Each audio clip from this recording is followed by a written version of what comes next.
Hello everyone, welcome back to new video. In this particular video हम लोग बात करने वाले हैं jurisdiction of civil courts.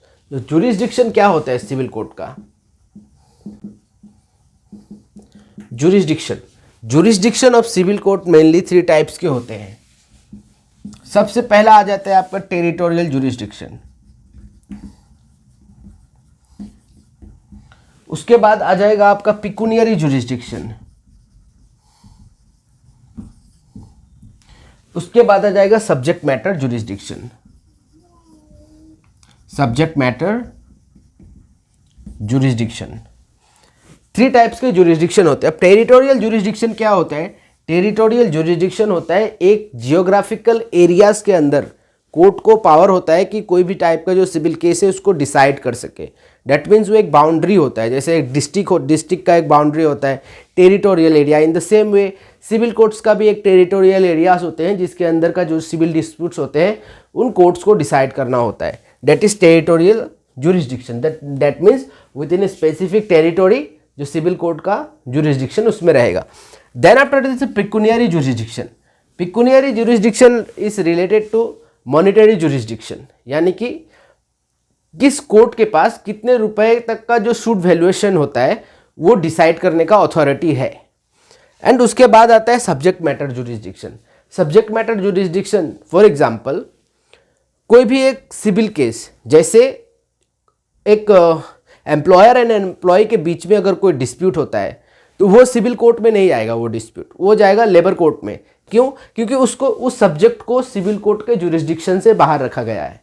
Family disputes किस में जाएंगे? फैमिली डिस्प्यूट जाएंगे फैमिली कोर्ट्स में, उसको भी सिविल कोर्ट से का जुरिस्डिक्शन से बाहर रखा गया। That is subject matter jurisdiction, यानी कि किसी भी सब्जेक्ट मैटर को अगर ये बताया गया है कि ये subject matter is to be decided by the civil courts, तभी उस सब्जेक्ट मैटर को सिविल कोर्ट डिसाइड कर पाएगा, अदरवाइज नहीं कर पाएगा।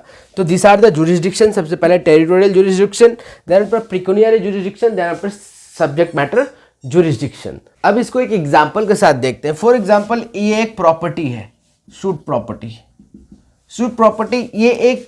ये प्रॉपर्टी जिस डिस्ट्रिक्ट में लाई करता है, जिस डिस्ट्रिक्ट में ये प्रॉपर्टी है उस डिस्ट्रिक्ट का जो सिविल कोर्ट्स है वो सिविल कोर्ट्स इस प्रॉपर्टी का जो भी डिस्प्यूट होगा वो सेटल करेगा, वो डिसाइड करेगा, वो उस केस को एडजुडिकेट करेगा। तो पिकुनियरी जुरिस्डिक्शन का जो एग्जांपल है, जैसे हम लोग अपने पिछले वीडियोस में देखे थे various types of civil court. तो जैसे 5 लाख तक का अगर सूट वैल्यूएशन होता है, what is suit valuation? For example ये सूट प्रॉपर्टी है, इसका एक वैल्यू होगा, एक मार्केट प्राइस होगा, एक वैल्यू होगा, that is called suit valuation.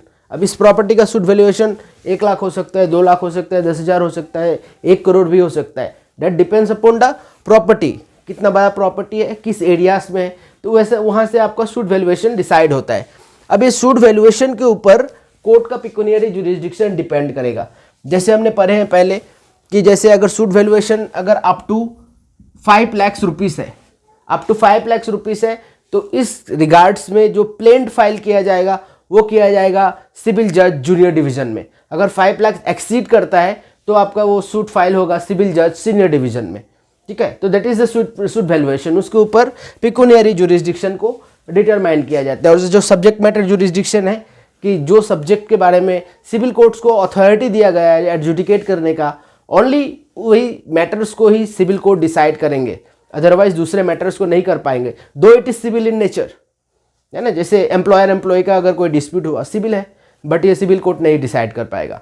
Family court का मैटर, जो फैमिलीज के डिस्प्यूट्स होते हैं वो भी सिविल है, बट वो फैमिली कोर्ट में चले जाएंगे पर्सनल लॉस के अकॉर्डिंग।